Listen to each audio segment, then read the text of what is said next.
The classroom fell silent as Professor Kelvax dimmed the lights. Holographic images floated above the students' desks, showing ancient star charts and faded symbols. 23 young beings from different worlds sat in their seats, their various forms of eyes fixed on the display. "Today we discuss the Death World fables," Kelvax announced, his forearms gesturing at the holograms. "Every civilization has its myths, stories told to children, warnings wrapped in fantasy. But the tales of Terra and its humans are perhaps the most persistent legends in our records." A student in the back, a crystalline being named Shira, raised one appendage. "Professor, why do we study fairy tales in an archaeology course?" Kelvax's mandibles clicked in what his species used as a smile. "Because, young Shira, sometimes our ancestors hid truth inside fiction. The human legends speak of a world so hostile that simply living there made its inhabitants into warriors. They called it a death world. Gravity, twice what most species consider safe. Predators everywhere, diseases, extreme weather, and supposedly the humans thrived there." Another student, this one a floating gas form named Pell, pulsed with color. "But humans never existed, correct? They are make-believe." "The historical consensus says yes," Kelvax replied. "We have found no concrete evidence of their existence. No bones, no verified technology, only stories and symbols that could mean anything. Some fringe researchers claim humans were real and went extinct. Others say they were real and simply left our region of space. Most serious scholars agree they were invented by ancient storytellers." The hologram changed, showing an image of a bipedal creature standing upright with 2 arms, 2 legs, and a rounded head. The students stared at the primitive drawing. According to the fables, humans looked like this. They walked on 2 legs like several species we know, but the stories claimed they were persistence hunters. They would chase their prey for days, until the animal collapsed from exhaustion. They could survive on nearly any organic matter. They formed complex social bonds and would die protecting their groups. And most fantastical of all, they supposedly could throw objects with incredible accuracy and force, a trait almost no other species developed naturally. Some students laughed. The idea seemed ridiculous. The legends also claimed humans felt something they called stubbornness. When the universe said no, humans would simply refuse to accept it. They would find another way, or die trying. Of course, this is clearly mythological exaggeration. No species could survive with such an inefficient mindset. Kelvax moved to the next image. It showed a symbol, a circle of blue and green with white swirls. This is supposedly Terra, the human homeworld, also called Earth in their language, a water world orbiting a yellow star. The coordinates appear in several ancient texts, but they all contradict each other. Some expeditions have searched. They found nothing but empty space or systems with no habitable worlds.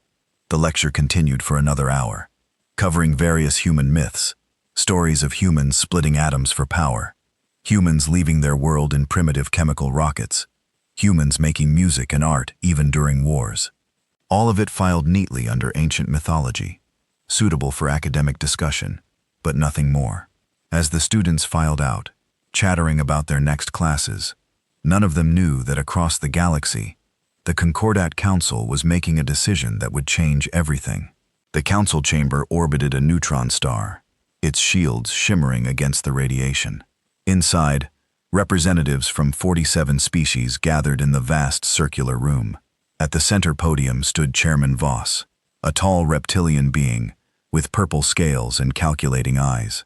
"The matter before us is simple," Voss announced, his voice amplified across the chamber. "The Outer Vale Mining Corporation requests permission to begin resource extraction in Sector 447G. The system contains significant deposits of rare minerals, particularly on the moons of the system's gas giants. Environmental scans show one marginally habitable world, but only primitive electromagnetic signals. No spacefaring capability detected. No response to our long-range hails." A council member from the Velkith species raised a tentacle. "What level of primitive activity?" "Radio waves primarily," responded a technician, pulling up data. "Television broadcasts in outdated formats, simple satellite networks, nuclear fission power. They haven't even achieved fusion yet.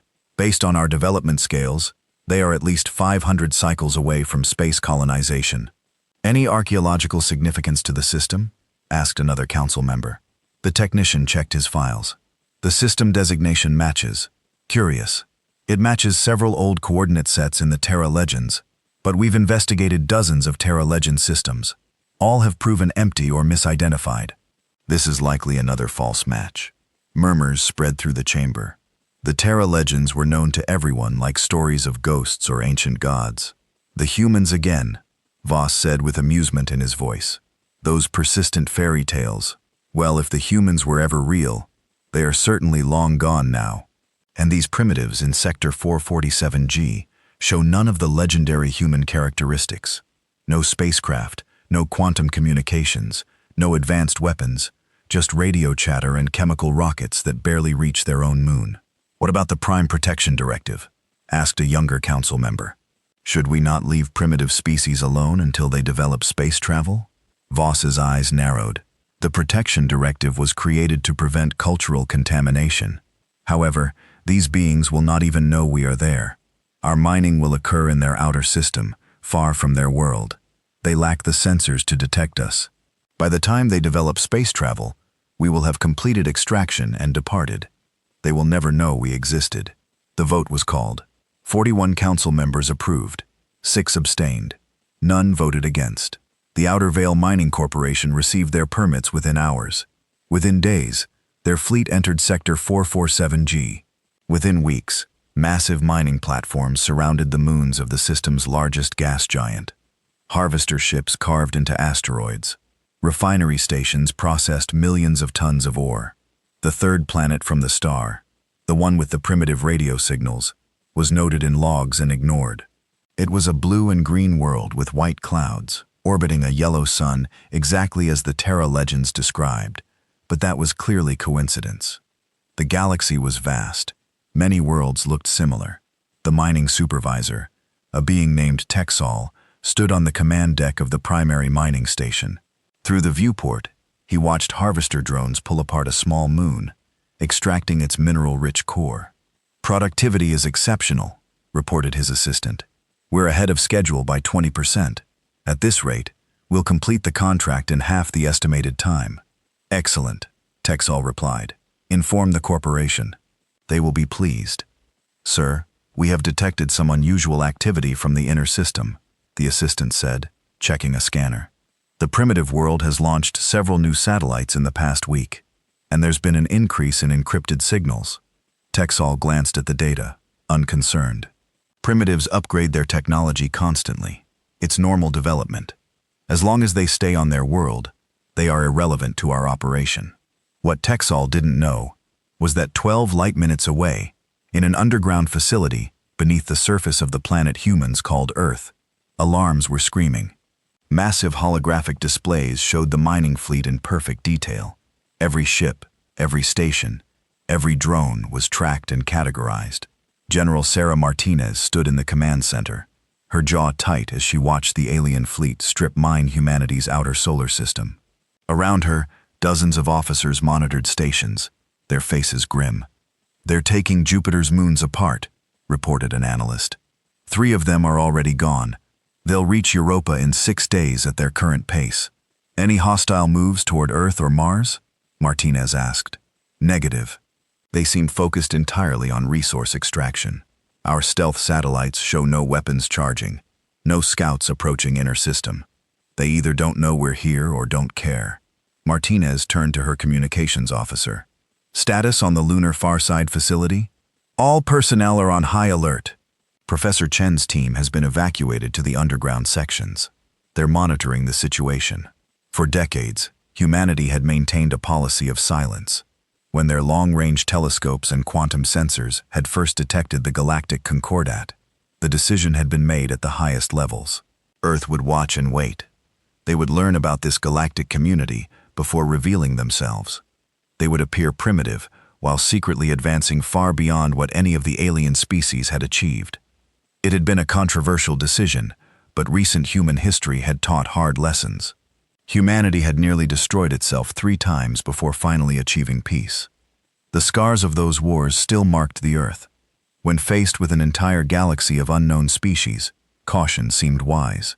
So, Earth had broadcast old television shows and radio signals, creating the illusion of a civilization still in its technological infancy. Meanwhile, in hidden facilities across the solar system, human science had advanced in revolutionary leaps. Quantum computers, fusion power, genetic enhancement, neural interfaces, nanotechnology, anti-gravity, and weapons. Terrible, powerful weapons that humanity hoped they would never need to use. Now, aliens were in their system, taking resources without permission, and humanity faced its first real test.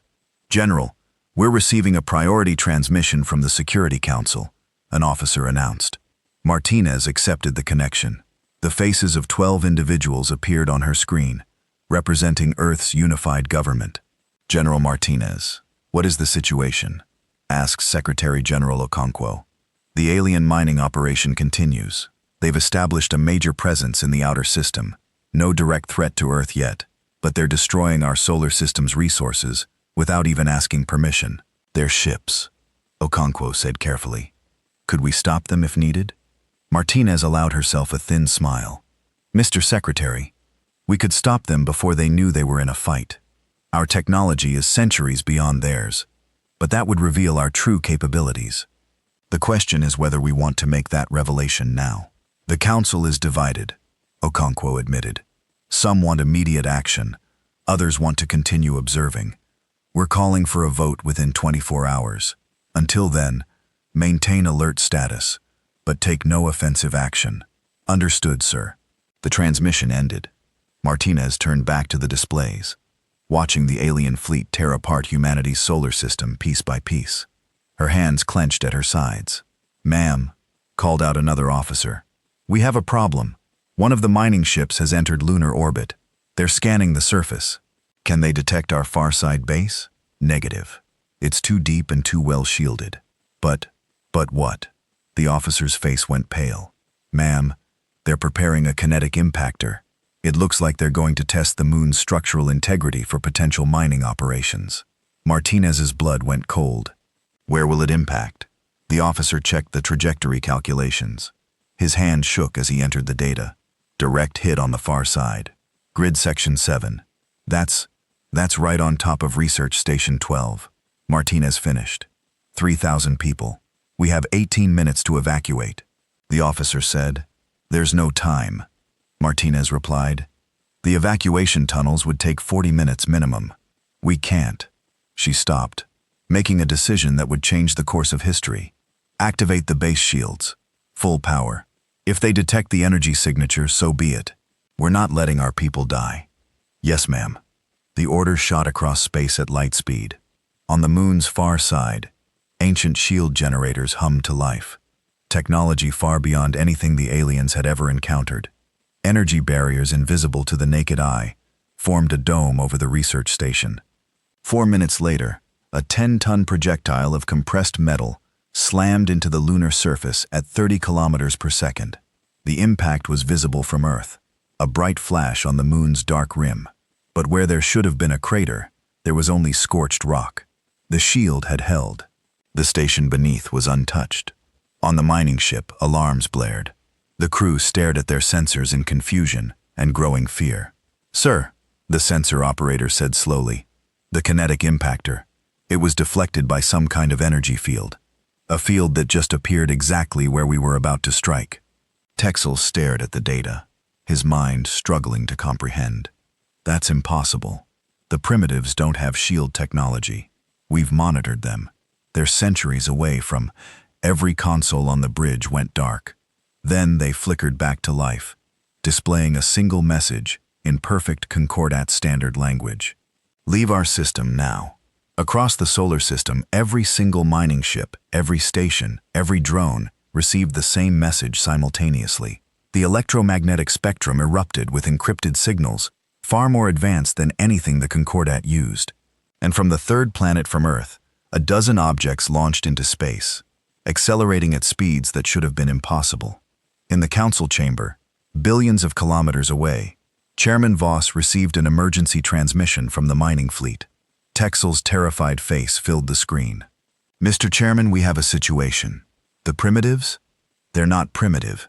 They have technology beyond our understanding. They detected our presence. They shielded against our kinetic test. And sir, they just threatened us. They know our language. They know we're here. What do we do?"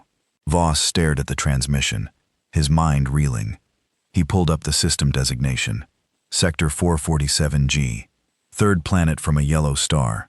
Blue and green world with white clouds. The Terra Legends. "Get them out of there," Voss ordered. "Emergency evacuation. Leave everything and run." But it was already too late. The objects launched from Earth reached the mining fleet in minutes, moving faster than should have been possible. They didn't attack. They simply surrounded every ship, weapons powered, but not firing, waiting. And from Earth, a new transmission reached the council chamber. It showed a human woman standing tall in a military uniform, her eyes hard as diamonds. "My name is Ambassador Chen Wei," she said, in perfect Concordat standard. "You have trespassed in our system. You have stolen our resources, and you nearly killed 3,000 of our people. You thought we were primitives. You thought we were fairy tales. You were wrong on both counts. You have 72 hours to withdraw every ship from the Sol system and transmit the coordinates of every decision-maker who authorized this invasion. Fail to comply, and you will learn exactly why the legends about humans should have terrified you." The transmission ended. The council chamber erupted in chaos. Species representatives shouted at each other, demanded answers, called for military response or immediate surrender. Chairman Voss sat in silence, staring at the frozen image of Ambassador Chen's face. Behind her in the transmission, he had seen glimpses of Earth's command center, technology that gleamed with impossible sophistication. Holographic displays showing the entire Concordat territory mapped in perfect detail. The humans hadn't just been watching the mining fleet, they had been watching everything. For how long? How much did they know? And most terrifying of all, what would they do next? The 72 hours began counting down. In the Concordat's most secure archives, buried under layers of classified encryption, ancient files automatically flagged and rose to the surface. Files that had been sealed for 2,000 years. Files that told a very different story about the Terra Legends. Files that explained why humans had been called extinct when the truth was so much worse. The Concordat had forgotten, but the records remembered. Humans weren't a fairy tale. They were a warning that had just come true. The mining fleet sat frozen in space, surrounded by 12 sleek human vessels that seemed to bend light around their hulls. Inside the Concordat ships, crews waited in terror, knowing their weapons were useless against the shield technology they had witnessed. The 72-hour deadline ticked down with mechanical precision. On Earth, in the same underground command center where General Martinez had made her fateful decision, the atmosphere was tense, but controlled. Ambassador Chen Wei stood before a massive holographic display that showed real-time feeds from across the Concordat territory.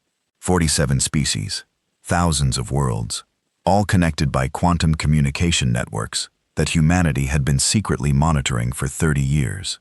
"Status report," Chen requested, her voice calm, despite the magnitude of what they were about to do.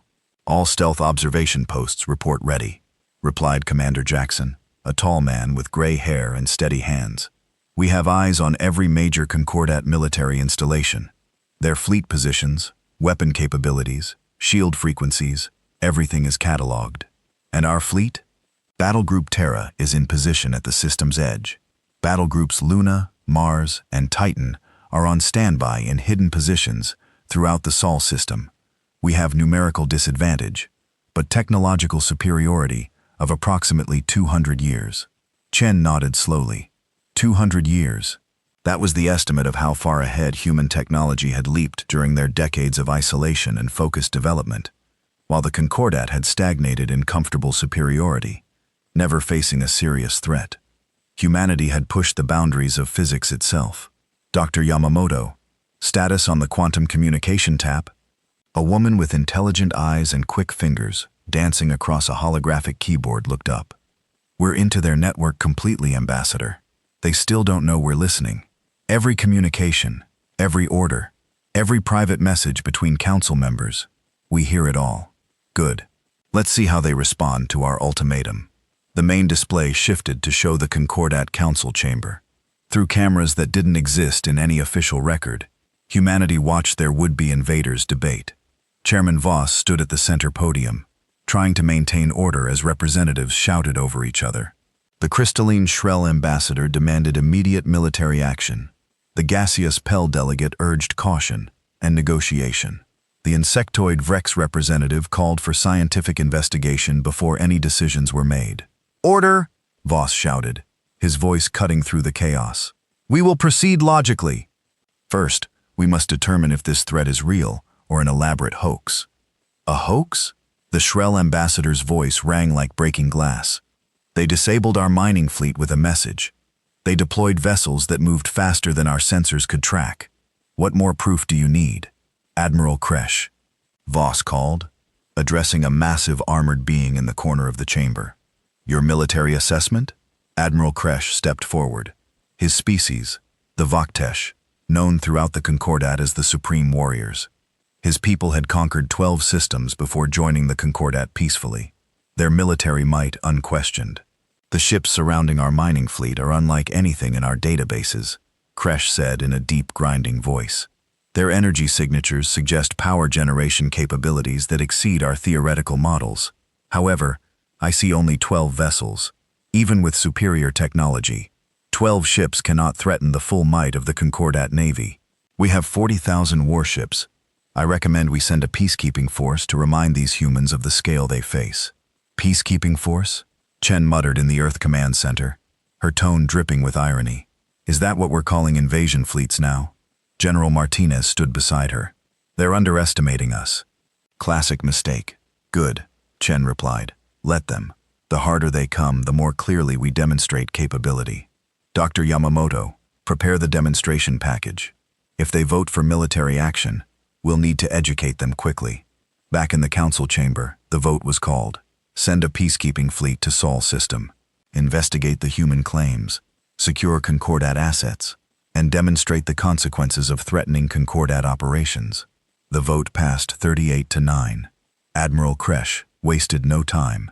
Within hours, 500 Concordat warships assembled at Rally Point Gamma, a staging area 2 weeks' travel from Sol system.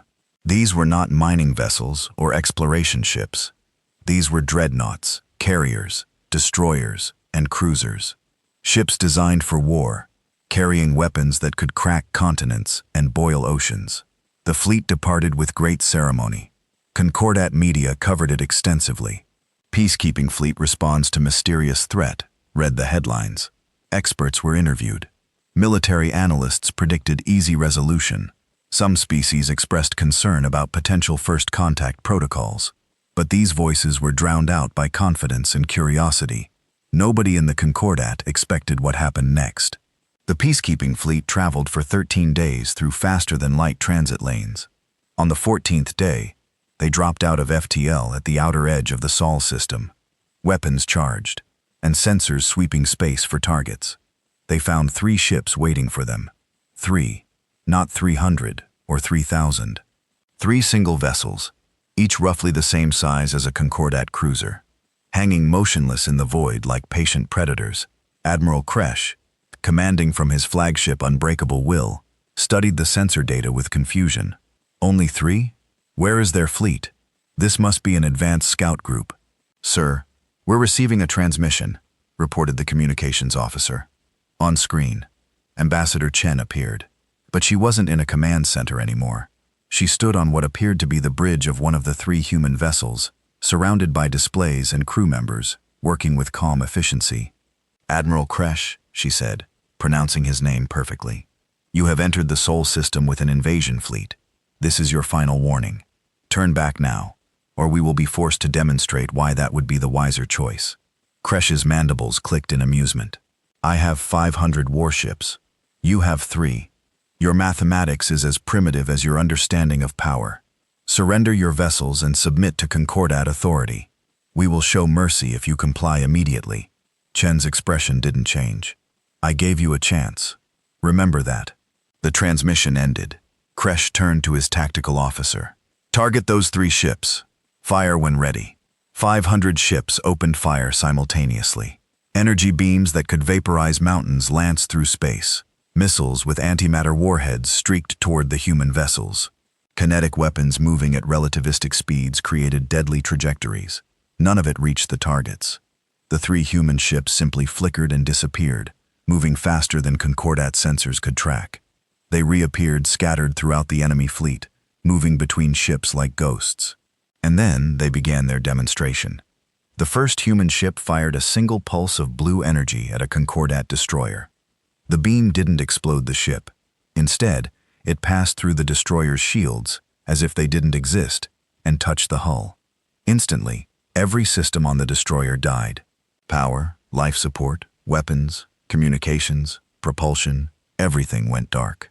The ship became a lifeless tomb drifting in space. The second human ship deployed what looked like small drones, no larger than a person's hand. These drones moved through the fleet at impossible speeds, attaching to Concordat vessels. Wherever they touched, hull metal began to dissolve, restructured at the molecular level into something harmless and inert. The third human ship did something even more terrifying.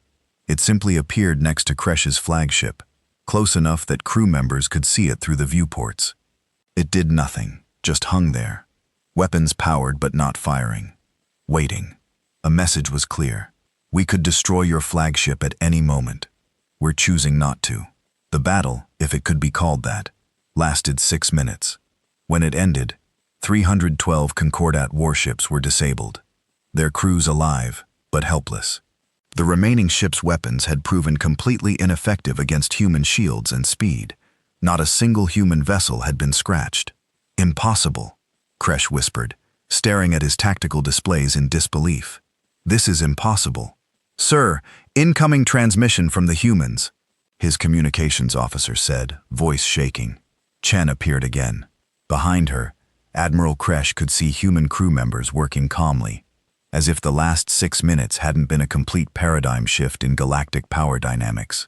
Admiral Kresh, your weapons are impressive by Concordat standards. Unfortunately for you, we stopped using energy beam weapons 70 years ago. They're inefficient. Your shields are sophisticated for your understanding of physics. We use quantum phase technology now. Your ships can't touch us, but we can touch you whenever we choose. She paused, letting that sink in. I'm going to do something now that your culture might consider weakness. I'm going to explain exactly what happened today, and I'm going to broadcast it across your entire communication network, so every species in the Concordat knows the truth. Do you know why I'm doing this? Kresh said nothing, still in shock. Because we don't want to fight you, Chen continued. We never did. We wanted to watch, learn, and decide if you were a galactic community worth joining. You made that decision difficult when you invaded our system. You made it impossible when you nearly killed 3,000 of our people. But even now, after you came here with 500 warships to conquer us, we have killed none of your crews. Every disabled ship has life support and emergency power. Your people will survive until rescue arrives. She leaned forward, her eyes hard. Let me be very clear about what comes next. You have 5 days to do 3 things. 1. Remove every Concordat vessel from the Sol system. 2. Deliver the names and locations of every individual who authorized the mining operation and this military response. 3. Broadcast a full admission to your entire population that humans are real, that you invaded our territory without permission, and that you were defeated. And if we refuse? Kresh found his voice, though it trembled. Then we stop being merciful, Chen said simply. Admiral, we have mapped every military installation you have, every shipyard, every command center, every weapons platform. We know where your leaders live. We know where your colonies are. We know everything about you, and you know almost nothing about us. This is not a war you can win, but it is a war we desperately don't want to fight. She gestured to something off-screen, and the display changed to show footage. Kresh watched in growing horror as human soldiers moved through simulated environments that perfectly matched Concordat architecture. They were training to board Concordat ships, training to fight in Concordat gravity and atmosphere, training for a war they hadn't started, but were clearly prepared to finish. 5 days, Admiral. Use them wisely. The transmission ended, but immediately another began. This one was broadcasting on every Concordat frequency, civilian and military.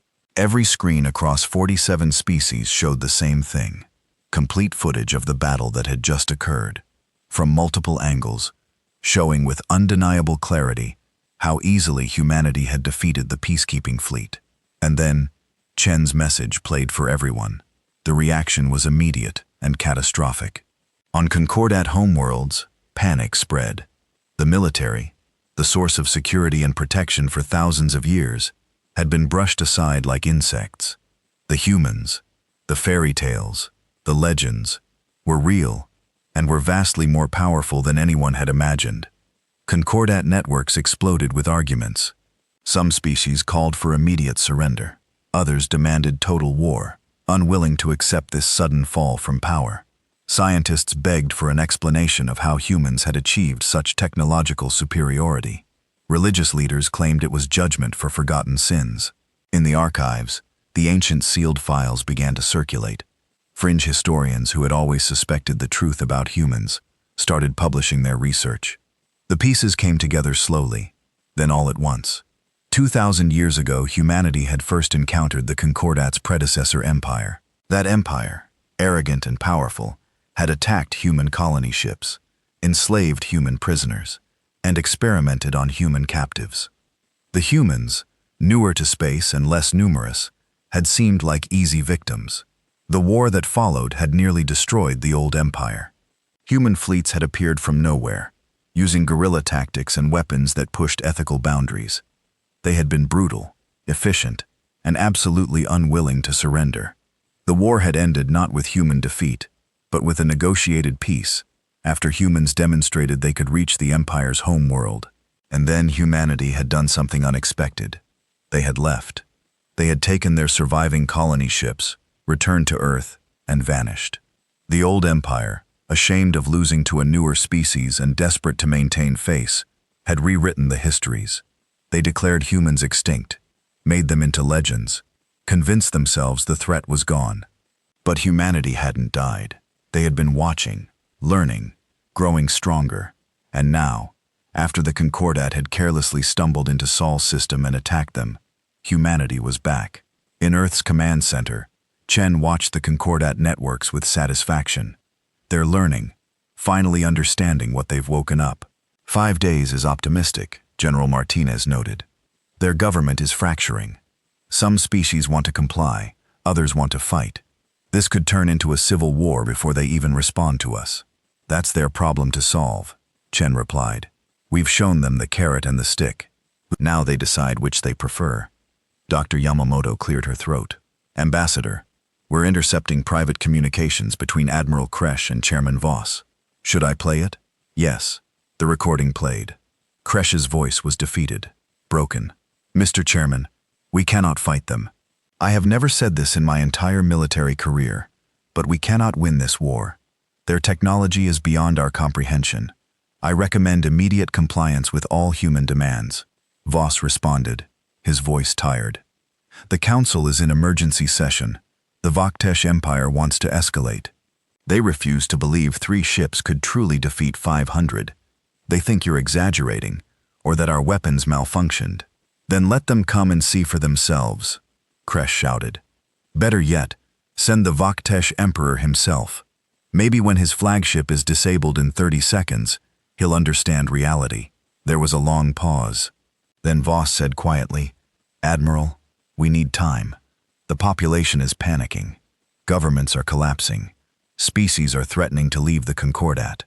We need time to stabilize before we can negotiate. We have 5 days, Kresh reminded him. The humans were very clear. Then we will need to move very quickly. The recording ended. Chen turned to her staff. Increase surveillance on the Vaktesh Empire specifically. If they're planning to escalate, I want to know immediately. You think they'll actually try to continue fighting? Martinez asked. Some species measure their worth by their military power, Chen said. Having that power suddenly revealed as inadequate can cause desperate decisions. The Vaktesh Empire has ruled through strength for generations. They might prefer destruction to admitting weakness. She was right to worry. In the Vaktesh home system, Emperor Kral was making exactly that desperate decision. Emperor Kral stood before the assembled war council of the Vaktesh Empire, his massive armored form radiating barely contained fury. Around the obsidian table sat his generals, admirals, and strategic advisors, each one a veteran of countless campaigns that had built the Vaktesh reputation as the galaxy's supreme warriors. "You are telling me," Kral said slowly, each word dropping like a hammer, "that Admiral Kresh surrendered 500 warships to 3 vessels without destroying even one enemy craft?" General Voss, the eldest military advisor, spoke carefully. "Emperor, the reports from the battle are consistent across all ships. The human vessels use technology we cannot counter. Our weapons passed through their shields. They moved faster than our targeting systems could track. They disabled our ships without apparent effort." "Then Kresh is a coward," Kral declared, "or his crews were incompetent, or both." "My Emperor," another advisor interjected, "we have the battle footage. Perhaps if you review it yourself." "I have seen the footage." Kral's fist slammed down, cracking the stone table. "I see ships going dark. I see weapons missing. I see impossible movements. Do you know what else I see? I see that not one Concordat vessel tried ramming the enemy. Not one crew chose to die fighting rather than surrender. That is not a question of technology. That is cowardice." The council members exchanged glances but said nothing. The Vaktesh culture prized honor in battle above all else. The idea of surrender, even to superior force, was considered shameful. To their emperor, Admiral Kresh's decision to stop fighting looked less like pragmatism and more like betrayal of every warrior value. "The humans demand we surrender names and accept humiliation," Kral continued. "They broadcast their victory across all networks, ensuring every species sees our military defeated. They treat the Concordat like disobedient children. This is intolerable." "What are your orders, my Emperor?" asked Admiral Vex, commander of the Vaktesh Home Fleet. Kral turned to a holographic display showing the Sol system. The blue and green planet hung there, beautiful and deceptively peaceful. "I want a detailed analysis of their homeworld, population centers, infrastructure, strategic value. If we cannot defeat their ships in space, we strike at their source." "Planet killers?" Voss asked quietly. "My Emperor, that would be a war crime under Concordat law. Every species would turn against us." "The Concordat is already broken," Kral replied. "Half the species are preparing to surrender to the humans. The other half are paralyzed with fear. There is no Concordat anymore, only the strong and the weak. I refuse to be weak." He pulled up schematics of the Vaktesh Empire's most devastating weapons: planet crackers that could destabilize a world's core, atmospheric igniters that could turn breathable air into fire, biological weapons that could sterilize a planet's surface. "We will show these humans that superior technology means nothing if you have no home to return to. Prepare the Death Fleet. Maximum stealth approach. If they want war, we will give them extinction." The orders were given. The Vaktesh Empire, acting independently of the Concordat Council, began preparing weapons that had been banned for 300 years. In shipyards hidden throughout their territory, engineers began loading devices that no civilized species should ever use. On Earth, alarms started screaming. "Ambassador Chen," Dr. Yamamoto shouted across the command center. "The Vaktesh are moving weapons-grade equipment. Heavy radiation signatures consistent with antimatter containment. They're preparing planet killers." Chen's face went pale. She had hoped for compliance, expected resistance, but had underestimated the depth of Vaktesh pride. "Verify and track. Where are they staging?" "Multiple locations. They're trying to hide the fleet dispersal, but our quantum sensors are detecting energy buildups at 12 different shipyards. Best estimate, they're preparing a multi-vector attack on Sol system." General Martinez was already moving to tactical displays. "If they launch planet killers, we'll detect them in FTL transit." "But Ambassador, if even one gets through to Earth, it won't," Chen said with absolute certainty. "Dr. Yamamoto, how long until they can launch?"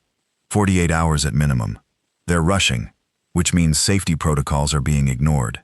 These weapons are dangerous even to transport." Chen turned to Martinez. "General, activate Defensive Plan Omega. full deployment around Sol system, and get me a direct line to Emperor Crawl. It's time we had a conversation. The communication took 3 hours to establish. Crawl refused the first dozen attempts. Finally, whether from curiosity or arrogance, he accepted.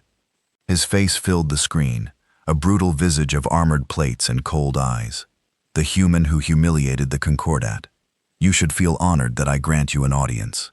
Emperor Crawl, Chen said calmly, I'm calling to inform you that we are aware of your planet killer preparations. We are aware of the deployment schedules. We know the coordinates of every shipyard involved, and we are giving you one chance to stand down. Crawl laughed, a harsh grinding sound. You think I fear your tricks? Your 3 ships defeated a peacekeeping fleet that wasn't prepared for deception. My death fleet will not make the same mistakes. We will burn your world to ash, and scatter those ashes across space. Then we will see how superior you truly are. Emperor, you don't understand what you're risking. I understand perfectly. You are a species that hides behind technology and demands respect you have not earned through combat. You are clever prey, pretending to be a predator. When your homeworld burns, the galaxy will remember that the Vaktesh bow to no one. Chen's expression hardened. Emperor, I didn't want this. Even now, I'm trying to prevent it. But if you launch those planet killers, if you try to harm Earth, you will force us to show the galaxy something we have worked very hard to keep hidden. You will force us to demonstrate the difference between having power and using it. I welcome the demonstration. Crawl replied. We will see whose power is greater. The transmission ended. Chen stood still for a moment, her hands clenched at her sides. Around her, the command center had gone silent. Ambassador? Martinez asked softly. Your orders? Chen took a deep breath. Authorize battle groups Alpha through Epsilon. Full deployment. Rules of engagement. Minimal casualties. Maximum shock effect. If they want to see our power, we'll show them. But we show them on our terms. Ma'am, Commander Jackson spoke up. Full deployment means revealing our entire fleet. Everything we've kept hidden. Once we show that, there's no taking it back. They're preparing to destroy Earth. Chen replied quietly. There's no holding back anymore. Send the authorizations. And Commander, make sure every second is recorded and broadcast across all Concordat networks. The galaxy needs to see this. All of it. For 30 years, humanity had maintained observation posts throughout Concordat space. Small stealth stations in obscure locations, equipped with quantum sensors and communication arrays. These posts had watched, recorded, learned everything about galactic civilization while remaining completely invisible. Now, those posts received new orders. Stop hiding. Start transmitting. Show the galaxy what humanity really was. In the Vaktesh home system, Emperor Crawl reviewed the Death Fleet's preparations with satisfaction. 42 vessels, each carrying weapons capable of exterminating life on a planetary scale. They would launch in waves. FTL jump to the outskirts of Sol system and fire from maximum range. Even if the humans destroyed most of the fleet, probability said at least one planet killer would reach Earth. My Emperor, Admiral Vex reported. The Death Fleet is ready for departure. All weapons are armed and crews are prepared. Shall I give the launch order? Wait, Crawl said, studying the tactical display. Something nagged at him. Where are the human ships? After their demonstration, they should be patrolling, preparing defenses. Our scouts report the Sol system appears almost undefended. Perhaps they truly only had a few vessels, Vex suggested. Perhaps the rest was illusion and trick. Perhaps, Crawl said slowly. Or perhaps they're planning their own surprise. Admiral, before we launch, I want confirmation that Earth is still... Every screen in the command center suddenly shifted. The Vaktesh military network, supposedly secure and encrypted, displayed a new image. Ambassador Chen appeared, but she wasn't on Earth anymore. She stood on an observation deck, and behind her, through massive windows, floated hundreds of human warships. They hung in formation, sleek and deadly, their hulls bearing no marks or identifications. Just ship after ship after ship, stretching into the distance. Emperor Crawl, Chen said. You wanted to see our fleet. This is Battle Group Alpha. We have 4 more battle groups of similar size positioned throughout the galaxy. You're looking at approximately 600 vessels, And that's only a fraction of our total military capability. Crawl stared at the impossible sight. Where? Where are you? Funny story, Chen replied, a cold smile touching her lips. Remember how we've been watching you for decades? We've been doing that from somewhere. Emperor, I'm currently in orbit above your third colonial world, Vaktesh Prime 2. Beautiful planet. Lovely red skies. 3 billion inhabitants. We've been here for 6 hours, completely invisible to your sensors until we chose to reveal ourselves. The command center erupted in chaos. Alarms blared. Tracking stations reported contacts appearing around multiple Vaktesh worlds simultaneously. Battle Group Alpha above one colony. Battle Group Beta near another. Battle Groups Gamma, Delta, and Epsilon surrounding other strategic locations. In less than 10 seconds, humanity had revealed they had penetrated deep into Vaktesh territory and positioned overwhelming force around their most important worlds, without ever being detected. This is impossible, Crawl whispered. Our sensors, our patrols, our defenses are 200 years behind ours, Chen finished. Emperor, we could have done this at any time in the last 30 years. We could have destroyed the Vaktesh Empire before you ever knew humans existed. We didn't, because we don't want to be conquerors. We wanted to be neighbors. You're forcing us to be something else. If you destroy our worlds, you are no better than the monsters you claim we are, Crawl said, his voice gaining strength. We're not going to destroy your worlds, Chen replied. Watch on every screen. The view shifted. Human ships around Vaktesh colonies powered weapons, but they didn't aim at population centers. Instead, precision strikes lanced down from orbit. Military installations exploded. Weapons platforms disintegrated. Shield generators collapsed. Orbital defense stations simply ceased to exist. The strikes lasted 90 seconds. When they ended, the Vaktesh Empire's military infrastructure around 5 colonies had been surgically removed. No civilian casualties, no collateral damage, just the complete elimination of every military asset in those systems. Your death fleet, Chen continued, is currently surrounded by Battle Group Epsilon. We've disabled your planet-killer weapons remotely. The warheads are now inert. Your fleet is intact. Your crews are alive. But you no longer have the ability to threaten Earth or any other world. She leaned forward, her voice dropping to something quiet and far more terrifying than any shout. Let me tell you what happens now, Emperor. You are going to order your death fleet to stand down. You are going to broadcast an apology to every Vaktesh citizen explaining what you tried to do and why it failed. You are going to step down from power and allow your people to choose new leadership. And then you are going to hope that we are as merciful as we claim to be. And if I refuse? Crawl asked, though his voice had lost its strength. Then we start targeting the shipyards that built those planet killers. Then the weapons research facilities. Then the command centers. We will systematically dismantle your military-industrial complex until the Vaktesh Empire cannot threaten anyone ever again. We will do all of this without killing a single civilian, and your people will watch every second of it and know that their emperor's pride brought their fall. The transmission ended, but immediately, new transmissions began broadcasting across the entire Concordat network. Footage of human fleets appearing around Vaktesh worlds. Footage of surgical strikes destroying military targets while leaving everything else untouched. Footage of the Death Fleet, surrounded and helpless. Their supposedly unstoppable weapons reduced to inert metal. Most devastating of all, the broadcasts included detailed sensor logs showing how long human ships had been present in Vaktesh space. 6 hours for Battle Group Alpha, 12 hours for Beta. Gamma had been in position for 3 days. The humans had been there all along, invisible and patient, waiting to see if the Vaktesh would make the right choice. They had been given every chance to turn back, every opportunity to choose peace, and only when they had committed to genocide had humanity revealed the trap.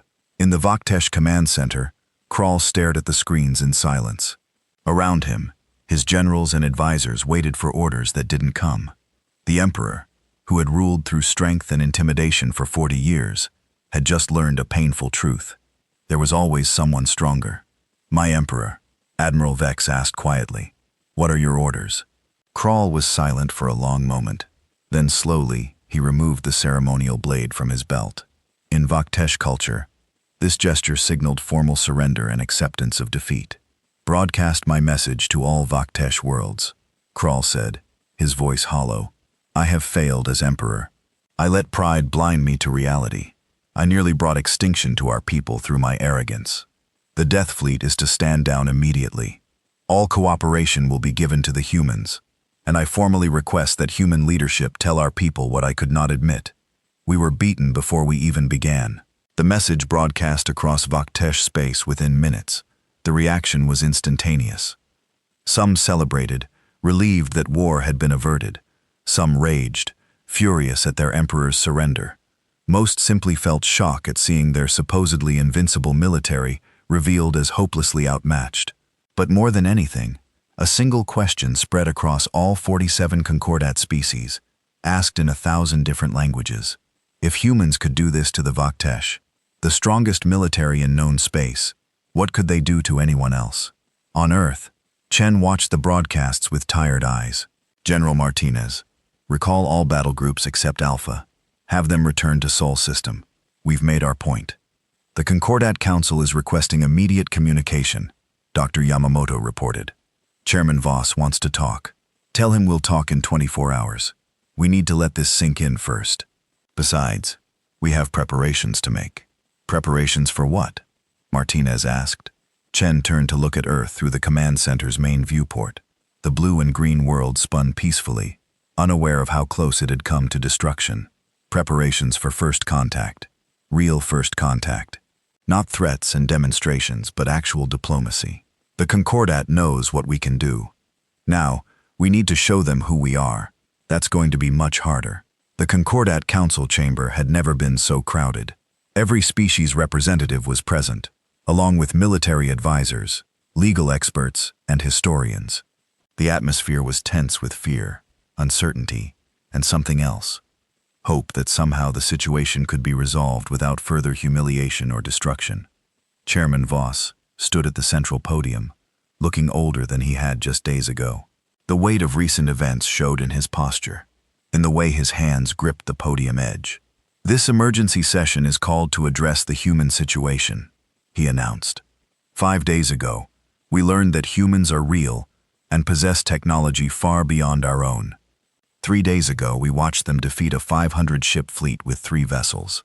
Yesterday, we witnessed them penetrate Vaktesh defenses and disable planet-killer weapons without firing a shot. Now, they have requested formal communication. The question before us is simple. How do we respond? "We surrender," said the Pell representative immediately. "Give them everything they asked for. Names, apologies, reparations, whatever prevents them from doing to our worlds what they did to the Vaktesh military. Surrender implies we are at war," countered the Shrell ambassador. "Perhaps we should approach this differently. They have demonstrated power, but also restraint. Not once have they killed civilians despite numerous opportunities. This suggests they may genuinely seek peaceful resolution." "Or they're playing with us, growled a representative from the Thros Confederation, "showing mercy while they position forces for a real attack. We should be preparing defenses, not rolling over." "Defenses?" Admiral Kresh's voice cut through the debate. He had arrived from the disabled peacekeeping fleet, his flagship towed back to Concordat space by human vessels. "I led 500 ships. They disabled us in 6 minutes. The Vaktesh Empire, our strongest military power, was infiltrated for days without detection. What defenses exactly do you propose that would make any difference?" The chamber fell silent at that blunt assessment. "Then we are helpless," the Thros representative said bitterly. "At the mercy of a species we thought was myth." "Not helpless," Voss corrected. "We have something they seem to want. Communication, diplomacy. They have not demanded our destruction or unconditional surrender. They ask for specific things, all of which seem reasonable in context of what we did to provoke this situation." "We didn't know they were real," protested another representative. "Ignorance is not innocence," Kresh replied. "We invaded their system, stole their resources, and nearly killed thousands of their people. Then we sent warships to suppress them. The humans would have been justified in destroying us entirely. Instead, they disabled our ships and kept our crews alive. That restraint is itself a message. A message that says what? asked the Pell representative. That they're giving us a chance, Kresh said quietly. A chance we probably don't deserve. Before anyone could respond, every screen in the chamber activated simultaneously. Ambassador Chen appeared, and this time she wasn't alone. Behind her stood a diverse group of humans, each wearing different uniforms representing various Earth nations and organizations. Chairman Voss, Concordat Council, Chen began. Thank you for agreeing to this communication. I understand you have many questions. Before we begin formal negotiations, I want to address something that your historians have been discovering in your archives. The display shifted to show ancient files, the sealed records from 2,000 years ago, documents that detailed the original war between humanity and the Concordat's predecessor empire, images of human prisoners, records of experiments, battle reports showing human victories and defeats. Your ancestors rewrote history, Chen continued. They turned a war they nearly lost into a legend about extinct primitives. They did this to save face, to prevent their populations from living in fear, to maintain. We understand why they did it, but that rewriting created a dangerous situation. She gestured, and new images appeared, maps showing human territory at the time of the original war. Small, scattered colonies, connected by slower-than-light travel. A young civilization just beginning to reach for the stars. 2,000 years ago, humans were new to space. We had maybe 50 colony ships, a few million people spread across a dozen systems. When your predecessor empire attacked us, enslaved our people, and experimented on human captives, we fought back with everything we had. It was brutal, desperate. We pushed ethics aside and focused only on survival. The images shifted to show weapon systems, many marked with warning symbols, biological weapons, quantum disruptors, things that broke fundamental rules of civilized warfare. We won that war not through superior technology, but through absolute refusal to lose. We scared your ancestors so badly that they negotiated peace, and we accepted. Then we left. We took our colonies, returned to Sol system, and vanished. Do you know why? Silence from the Concordat. Because we horrified ourselves, Chen said softly. We looked at what we had become during that war and decided we needed to change. We spent 2,000 years rebuilding our culture, advancing our technology, and most importantly, deciding what kind of species we wanted to be. We could have returned as conquerors. Instead, we chose to watch and learn.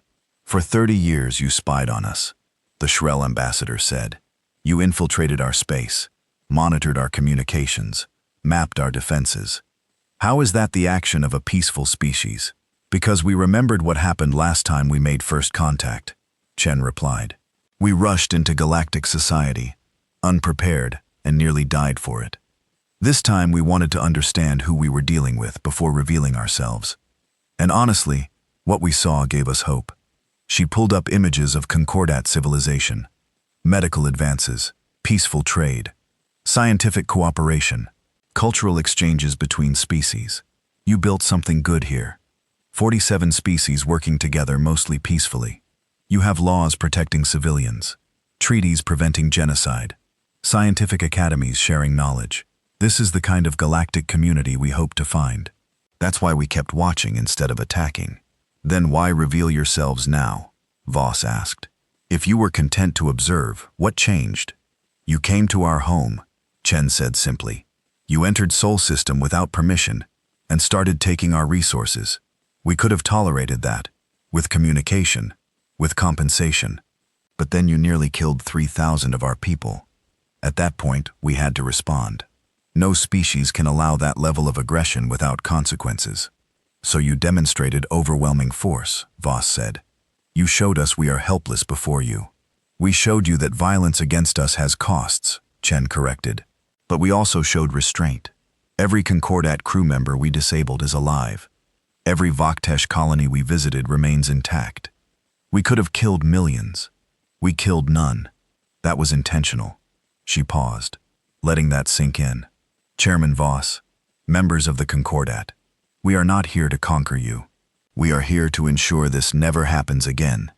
The mining operation that invaded Sol System was authorized by your government without proper investigation. The peacekeeping fleet was sent without considering diplomatic alternatives.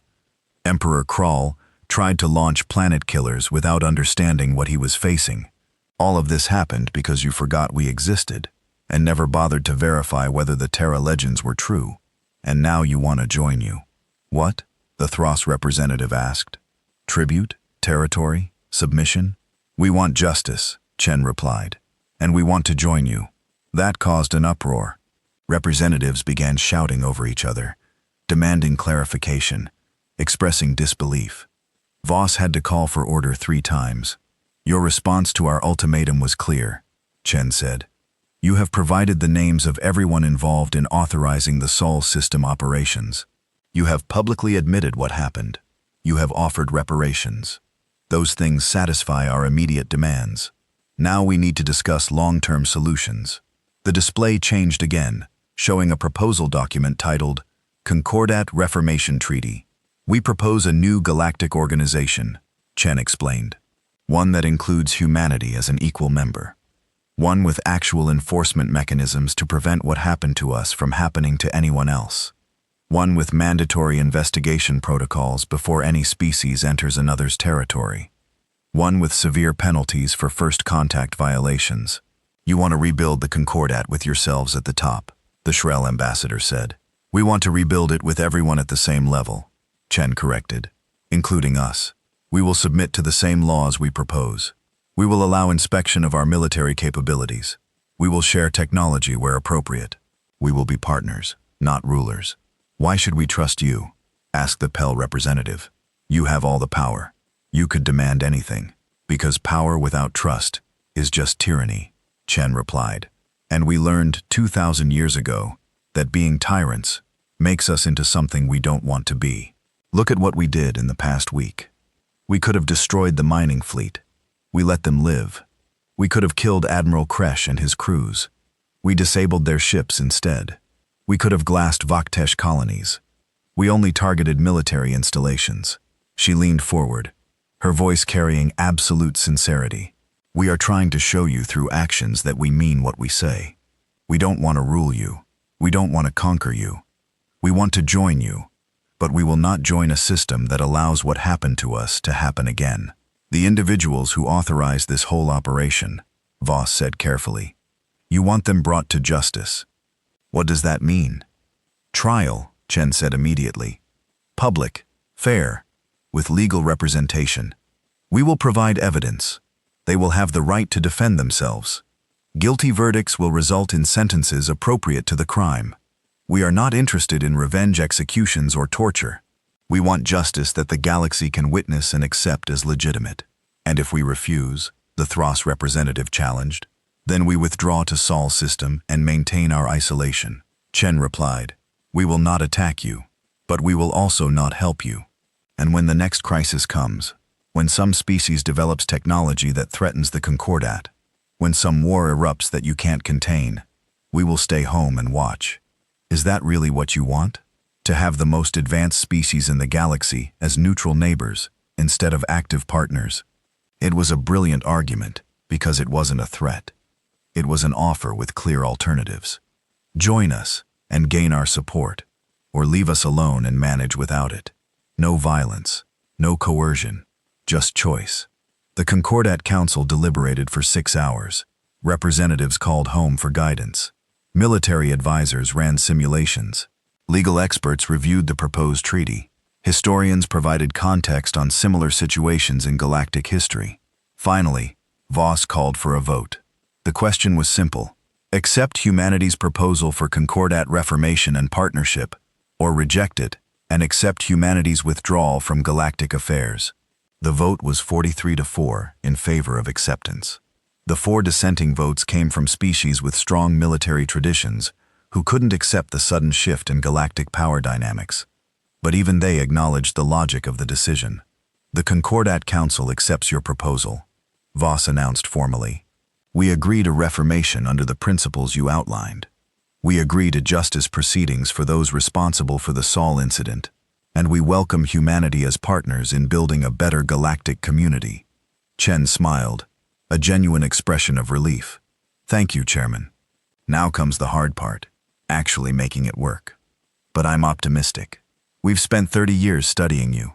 You've spent the last week learning about us. Both sides have seen the worst possibilities. Now let's build toward the best ones. The transmission ended, but the work was just beginning.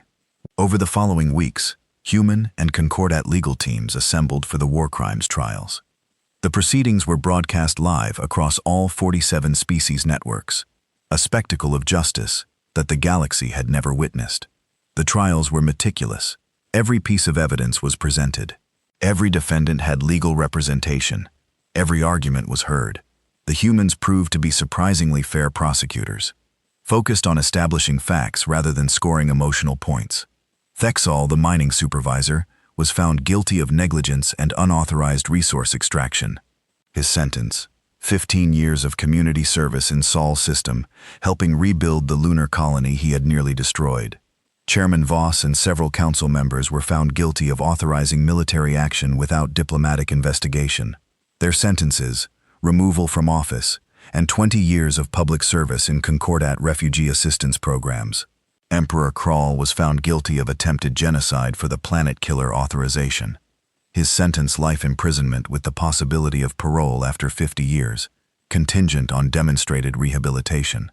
What shocked the galaxy was that no one was executed, no one was tortured, no one simply disappeared. The humans, despite having overwhelming power and justifiable rage, had kept their promise of justice without vengeance. In the aftermath of the trials, something unexpected happened. Public opinion across the Concordat shifted dramatically. Fear of humans didn't disappear, but it was tempered by respect.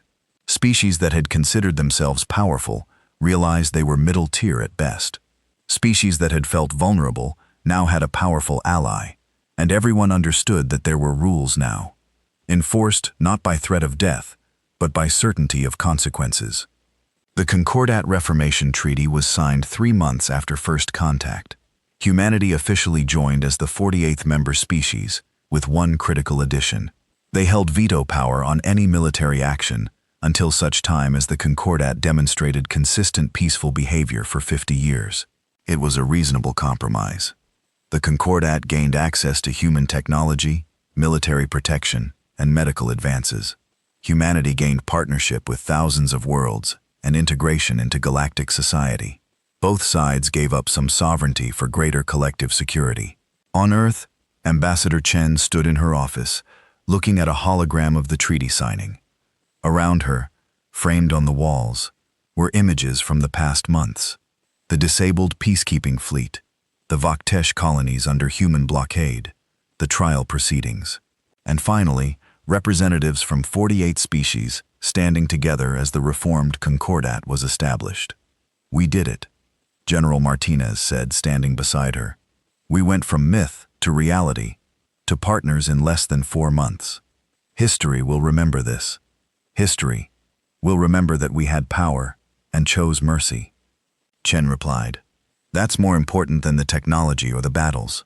They needed to see that humans with overwhelming force could still choose justice." "Do you think it will last?" Martinez asked. "This peace? Nothing lasts forever," Chen said. "But we've built something good here. A foundation. 48 species working together with enforcement mechanisms that actually work. It's better than what came before." She turned to look at Earth through her office window. Somewhere down there, children were being born who would grow up in a galaxy where humans weren't myths or monsters, just another species trying to build something better. "We called ourselves a fairy tale once," Chen said softly. "A legend to scare children. Now we're just neighbors. That's progress." 5 years had passed since humanity revealed itself to the galaxy. In that time, the Concordat had transformed in ways that still surprised everyone involved. The council chamber where species representatives gathered looked similar to before, but everything else had changed. Dr. Yamamoto walked through the halls of the Concordat Science Academy, her current position as director of Xenotechnology Exchange still feeling surreal sometimes. Around her, humans worked alongside crystalline Shrell researchers, gaseous Pell scientists, and dozens of other species. The building hummed with collaboration that would have been impossible just years ago. Director Yamamoto called a familiar voice. She turned to see Professor Kelvox approaching, the same being who had once taught students that humans were fairy tales. He had become one of humanity's strongest advocates after the truth emerged. "Professor," she greeted him warmly, "how are your students handling the quantum mechanics curriculum?" Kelvox's mandibles clicked in amusement. "They are struggling beautifully. Human physics education is rigorous, but they are learning. Just yesterday, a Thros student successfully calculated quantum probability matrices that would have taken Concordat scientists decades to develop previously. That's because we're sharing what we learned," Yamamoto replied. "Technology doesn't help anyone if it stays secret. A philosophy not everyone shares," Kelvox noted, gesturing to a display showing recent news. "The resistance movement grows louder each day." The resistance was what media called the coalition of species and individuals who still opposed humanity's integration into the Concordat. They weren't violent, but they were vocal, arguing that humans had effectively conquered the galaxy through intimidation rather than actual partnership. "I saw the latest protests," Yamamoto acknowledged. 3,000 demonstrators on the Shrell homeworld demanding we leave Concordat space. It's their right to disagree. You don't seem concerned. Should I be? They're protesting peacefully, expressing their opinions freely, and not being punished for it. That's exactly what a healthy democracy looks like. If they were silent, that would concern me. Kelvox considered this. 5 years ago, if someone had protested against the Concordat Council, they would have been silenced. Now they protest against humanity itself, and humans defend their right to do so. This still confuses many species. "Power means nothing if you use it to suppress disagreement," Yamamoto said. "We learned that lesson the hard way, multiple times actually." They walked together toward the main laboratory complex where the day's major announcement would take place. Representatives from all 48 species had gathered for the unveiling of the joint Human Concordat Medical Initiative. Ambassador Chen stood at the podium, 5 years older but still carrying the same determined energy she had shown during those first tense days of contact. Beside her stood Dr. Sarah Okafor, humanity's leading specialist in genetic medicine. "Thank you all for coming," Chen began. 5 years ago, we revealed ourselves to the galaxy under the worst possible circumstances. Today, we reveal something else. The results of collaborative medical research between human and Concordat scientists. The display activated, showing complex genetic sequences and molecular structures. Dr. Okafor took over the presentation. "Working with researchers from 23 different species, we have developed treatments for 17 previously incurable diseases. Not human diseases, not diseases we brought with us. Diseases that have plagued concordant species for thousands of years." The crowd murmured with interest. Okafor continued, detailing treatments for a crystalline degradation disease that affected the Shrell, a neural disorder common in the Pell, a genetic condition that shortened Vaktesh lifespans by 30%. Human medical technology focused heavily on genetic manipulation and cellular regeneration, Okafor explained. "Technologies we developed during our 2,000 years of isolation. We're sharing these advances freely, with all concordant members. No patents, no fees, no strings attached." "Why?" called out a voice from the crowd. A Thros delegate, her expression skeptical. "Why give away such valuable technology?" Chen stepped back to the podium. "Because that's what partners do. You're not our customers or our subjects. You're our neighbors. When neighbors have something that can help, they share it. Your human ships still patrol concordant space," the Thros delegate pressed. "Your bases remain on strategic worlds. Your technology gives you overwhelming advantage. These medical treatments feel like compensation, like you're trying to make us feel better about being conquered." The room went silent. This was the core argument of the resistance movement, that humanity had effectively taken control through superior force, and was now trying to paint it as partnership. Chen didn't look angry. Instead, she nodded thoughtfully. "You're not wrong to question it. Let me show you something." The display changed, showing military readiness reports, human fleet deployments, technology assessments, strategic positions, everything laid out in transparent detail. "These are our complete military capabilities," Chen said. "Exact ship numbers, technology specifications, current deployments, everything. We're releasing this publicly right now to all concordant members. Gasps rippled through the crowd. Military secrets of this scale were never revealed publicly. You're seeing our greatest advantage stripped away, Chen continued. Intelligence, surprise, secret capabilities. We're giving that up because you're right. True partnership requires trust, and trust requires transparency. So, here's everything. Our military is now an open book. She pulled up another document. This is our proposal for phased military integration. Over the next 10 years, we will systematically transfer advanced technology to concordant defense forces. We will train your officers. We will build joint ships crewed by mixed species teams. By the end of the decade, there will be no human military advantage. We will all be equal in capability. The Thros delegates stared at the proposal. You would give up your greatest advantage? It's not an advantage if it prevents real partnership, Chen replied. 5 years ago, we showed you we were more powerful. Now, we need to show you that we're willing to equalize that power. Yes, it's a risk. Yes, some species might use the technology against us, but that risk is necessary for trust. The Vaktesh Empire, someone called out. They tried to destroy Earth. You're willing to share weapons technology with them? Chen turned to look directly at the Vaktesh representative, a younger leader named Vexala, who had taken power after Kral's imprisonment. Vexala, would your people use advanced weapons against humanity if given the chance? Vexala stood slowly. Her species' warrior culture showed in her posture, but her words were measured. 5 years ago, I would have said yes without hesitation. Today I have a different answer. She pulled up images on her personal display. They showed human medical teams working on Vaktesh colonies, engineers helping rebuild infrastructure, teachers in Vaktesh schools. When Emperor Kral fell, our empire was broken, Vexala said, our pride destroyed, our military revealed as inadequate. We expected humans to leave us to collapse.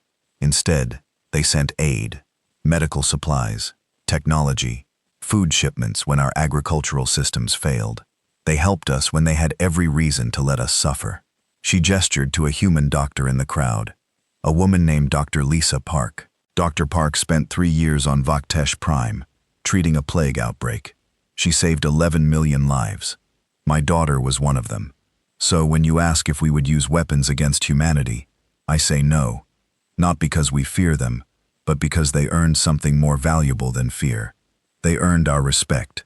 The crowd erupted in conversation. Chen waited for it to quiet before speaking again. This is what we're building, she said. Not conquest disguised as partnership. Actual partnership where power is shared, where trust is earned, where species help each other not from obligation, but from genuine care. It's messy, it's slow, and yes, some will always doubt our intentions. But it's real. The Thros delegate sat down slowly, her skepticism not gone, but clearly reconsidering. The presentation continued with more details about the medical initiative, the military integration proposal, and other joint projects in development. After the formal proceedings ended, Chen found herself in a quiet observation lounge overlooking the concordant capital world. General Martinez joined her, now retired from active military service, but still serving as an advisor. You gave away our military secrets, Martinez said without preamble. Command is having collective heart attacks. They'll survive, Chen replied. We can't ask for trust while hiding our capabilities. Besides, technology sharing was always part of the long-term plan. Still risky. Some species will study our designs, find weaknesses, develop counters. Good. That means they're thinking strategically, instead of just accepting our protection passively. An alliance of equals is stronger than a collection of dependents. Martinez was quiet for a moment. You know the resistance will call this manipulation. They'll say we're only sharing power because we've already consolidated control. They're not entirely wrong, Chen admitted. We did consolidate control, just not the way they think. We control the narrative. We control the pace of change. We make ourselves look generous while staying strategically positioned. But here's the thing, General. Eventually, that control has to become real partnership. Eventually, we have to actually give up the advantages, or we become exactly what they fear. And you think 10 years is enough time? I think it's a start. They watched the city below, a sprawling metropolis where 48 species lived and worked together. 5 years ago, this level of integration would have been impossible. Now it was simply normal. "I got a message from Earth yesterday," Martinez said. "From my granddaughter. She's 7 years old. Her best friend is a young Pell named Shimmerlight. They go to integrated school together, learn human and concordant history side by side. To her, aliens aren't scary or strange. They're just other kids." Chen smiled. "That's the real victory. Not the military demonstrations or the treaties. The fact that a human child and a Pell child are friends.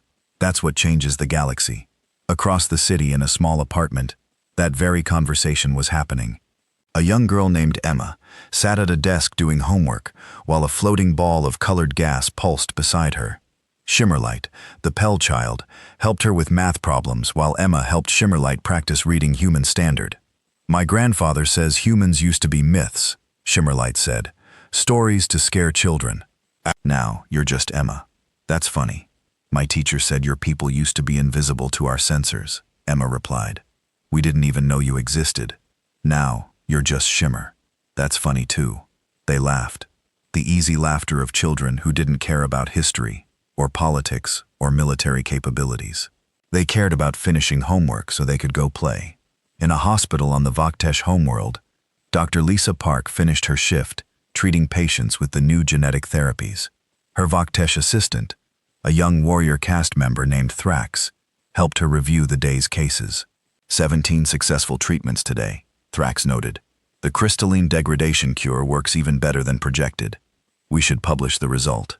"Agreed," Park said, then noticed Thrax's expression. "Something wrong?" "Doctor, may I ask you something personal?" "Of course.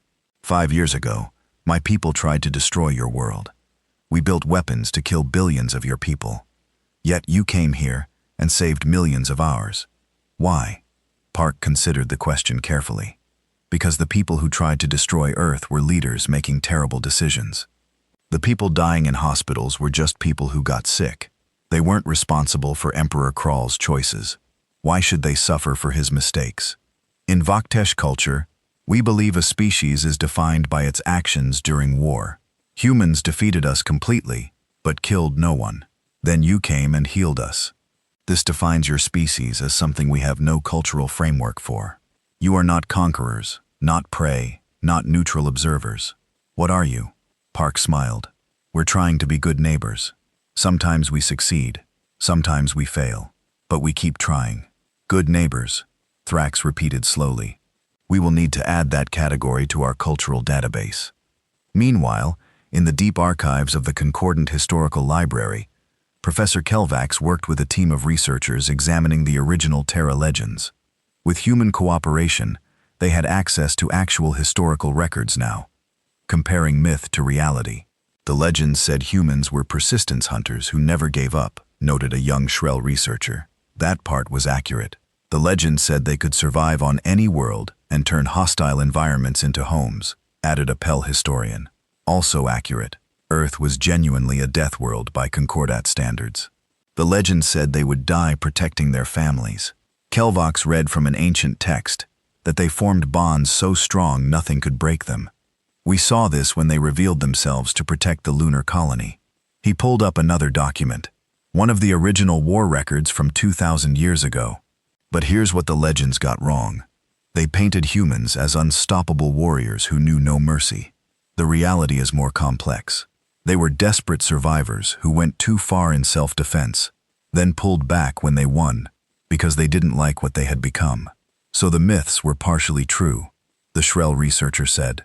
Humans are dangerous, but they're dangerous like a protective parent, not like a mindless predator. Exactly, Kelvox agreed. The old empire made humans into monsters in the stories to justify their own defeat, made them into something less than people. The truth is, humans are people who can be monstrous when threatened, but choose not to be when given alternatives. That's scarier in a way, because it means the monstrousness is a choice, not nature. The research team continued their work, knowing that accurate history was crucial for future relations. Children across the Concordat needed to learn the truth about humanity, not simplified myths or propaganda. Back at the Concordat Council chamber, A situation was developing that would test everything humanity had built. A new species had been discovered on the far edge of explored space, the Zix, a insectoid civilization that had just developed faster than light travel, had stumbled into Concordat territory. Chairman Voss called an emergency session. Ambassador Chen attended via hologram from Earth, where she was visiting family. The Zix represent our first major first contact situation since humanity joined the Concordat, Voss explained. Under the old protocols, we would send a peacekeeping fleet to investigate and establish contact. Under the new Reformation Treaty, such actions require unanimous council approval and must follow strict non-intervention guidelines. The question is, how do we approach this?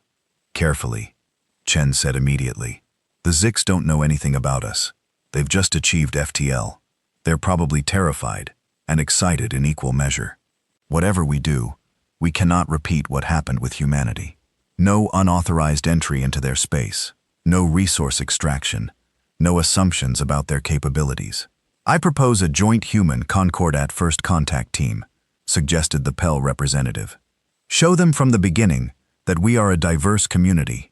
Humans can provide technology and strategy, while Concordat species provide experience and cultural knowledge. I volunteer Vaktesh diplomats, Bexala said, surprising many in the chamber. My people understand what it feels like to meet a power far beyond your own. We can offer perspective. The proposal was refined over several hours. A small, diverse team would approach the Zix with clear, peaceful intentions. They would offer knowledge, friendship, and time to adjust. No pressure, no demands, just an open hand and patient waiting. Chen watched the council work together with satisfaction. This was what they had been building toward. 48 species collaborating on genuine, peaceful first contact, learning from past mistakes, trying to do better. The mission launched 2 weeks later. The first contact ship carried representatives from 12 species, including 3 humans. They approached the Zix homeworld slowly, broadcasting greetings in multiple languages and mathematical sequences. The Zix responded with caution, but curiosity. Over several months, communication was established. Cultural exchanges began. The Zix learned about the Concordat, asked countless questions, and gradually accepted that they were not alone in the universe. What impressed them most wasn't the technology or the size of the Concordat. It was the story of humanity, how humans had been attacked during their first contact, fought a desperate war, left in self-imposed exile, then returned not as conquerors, but as partners. The Zix found the story hopeful. It meant mistakes could be overcome. It meant different species could learn to coexist peacefully. The Zix joined the Concordat as the 49th member species 8 months after first contact. Their integration was smooth, guided by protocols developed after humanity's traumatic entry. 5 years became 10. The military technology transfer completed on schedule. Human advantages gradually equalized as other species adopted and adapted advanced systems. Some Concordat worlds developed innovations that exceeded human technology in specific areas. True collaboration produced breakthroughs impossible for any single species. The resistance movement never fully disappeared, but it evolved. Instead of demanding human departure, they focused on ensuring Concordat laws applied equally to all species, including humans. They became a check on power rather than a rejection of partnership. This was healthy. It meant the democracy was working. Emperor Kral was released on parole after serving 15 years of his sentence. He was old now, changed by his time in imprisonment and by witnessing the galaxy transform around him. He gave a single public statement upon release. I tried to destroy humanity because I feared what they represented: change, loss of control, a future where Vaktesh military might was meaningless. I was right to fear change, but wrong to fight it. The galaxy today is better than the one I tried to preserve. I will spend my remaining years trying to understand why I couldn't see that then. On Earth, in the same classroom where human children once learned that aliens didn't exist, now a diverse group of young beings studied together. Human, Pell, Shrell, Vaktesh, Zix, and a dozen other species, all learning the same curriculum, all preparing to build the future together. The teacher, a human woman named Sarah Chen, granddaughter of the famous ambassador, taught a history lesson about first contact. 500 years ago, we thought we were alone, she explained. 200 years ago, we learned we weren't, but chose to hide. 10 years ago, we were forced to reveal ourselves. Today, we're partners with 49 species. Tomorrow, who knows? The galaxy is vast. There are more species to meet, more friends to make, more challenges to overcome together. A young Vaktesh student raised his hand. Teacher Chen, my grandfather says humans are still the most powerful species in the Concordat. Is that true? Sarah considered her answer carefully. In some ways, yes. We have experience and technology others are still learning. But power isn't just about weapons or ships. It's about what you do with those things. Humans chose to share power instead of hoarding it. That choice made us less powerful individually, but stronger collectively. Does that make sense? The student nodded slowly. I think so. It's like when we work in teams. I'm strong alone, but we're stronger together. Exactly. Sarah smiled. And that's the real lesson humanity taught the galaxy. Not that we were powerful, but that we were willing to make ourselves less powerful so everyone could be stronger. That's what partnership means. After class, she walked to her grandmother's office. Ambassador Chen Wei, now retired but still influential, was reviewing proposals for a new interstellar university where all species could study together. How was class? The elder Chen asked. Good. I taught them about first contact. They asked if humans are still the most powerful species in the Marnd. What did you tell them? That we're only as powerful as our willingness to share that power. Chen smiled. You learned well. That's exactly what we've been trying to teach the galaxy for 10 years. She pulled up a holographic display, showing the Concordat territory. 49 species, thousands of worlds, millions of ships moving between systems in peaceful trade and cultural exchange. And somewhere out there beyond explored space, more species waiting to be discovered and welcomed. You know what the old legends got most wrong, Chen said. They called Earth a death world and humans monsters. But Earth is just a planet, and humans are just people. We're not special because of where we came from or what we can do. We're special because of what we chose to become, which is neighbors, friends, partners, species who had power and chose mercy, who had strength and chose sharing, who had every reason to conquer and chose cooperation instead. She looked at her granddaughter, seeing in her the future they had been building. That's what the legends will say about us 500 years from now. Not that we were myths who became real, but that we were people who chose to be better than our fears and stronger than our anger.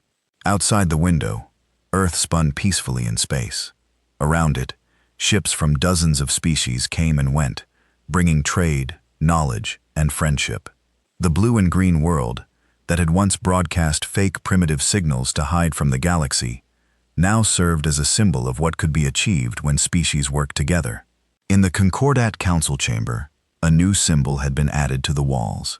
The golden record from Voyager 1, humanity's ancient probe, now sat in a place of honor with a new plaque beneath it. The plaque read, "We came in peace for all mankind. We left in patience. We returned for justice. We stayed for tomorrow." Below that, added recently in the script of all 49 member species, a new line, "And tomorrow, we build together." A young child, not human but Zix, read the plaque during a school field trip. She didn't understand all the history behind the words, didn't comprehend the wars and tensions and fears that had shaped them. To her, they were just obvious truths. Of course, species work together. Of course, they built tomorrow as partners. What else would they do? That innocent assumption, that casual acceptance of cooperation as normal, was humanity's greatest achievement. Not the technology they shared, or the battles they won, or the treaties they signed. The real victory was making peace so normal that children couldn't imagine anything else. The legends had called humans a fairy tale. Then Earth's wrath became the consequence of the Concordat's deeds. But the final truth was simpler and more profound than any legend. Humans were real. They were powerful. They were dangerous when threatened. And they chose every day to be good neighbors instead of conquerors. They chose justice over vengeance. They chose partnership over domination. They chose to build a future where their children could be friends with children from the stars. That choice, made again and again, across years and challenges, transformed not just humanity, but the entire galaxy. The fairy tale ended not with conquest or destruction, but with something better. With species learning to trust each other. With children playing together, regardless of how many legs or eyes or appendages they had. With a galaxy slowly, carefully, hopefully building something that had never existed before. A civilization of civilizations. A community of communities. A future where the word alien meant simply different friend, rather than potential threat. It wasn't perfect. There were still conflicts, still misunderstandings, still species who rejected the new order. But it was better than before. And tomorrow would be better than today. And the day after that would bring new challenges and new opportunities. The humans who had once called themselves a fairy tale were now just people, just neighbors, just partners in the grand experiment of making dozens of species work together, despite all the reasons they shouldn't be able to. And somewhere in the archives, the old legends were being rewritten, not to erase the truth, but to complete it, to add the ending that the ancient storytellers never imagined. The humans returned, the galaxy trembled, and then slowly, carefully, hopefully, the galaxy learned something that changed everything. Fairy tales sometimes come true, and sometimes, if you're very lucky, they're better than you feared and kinder than you hoped. The end was just the beginning.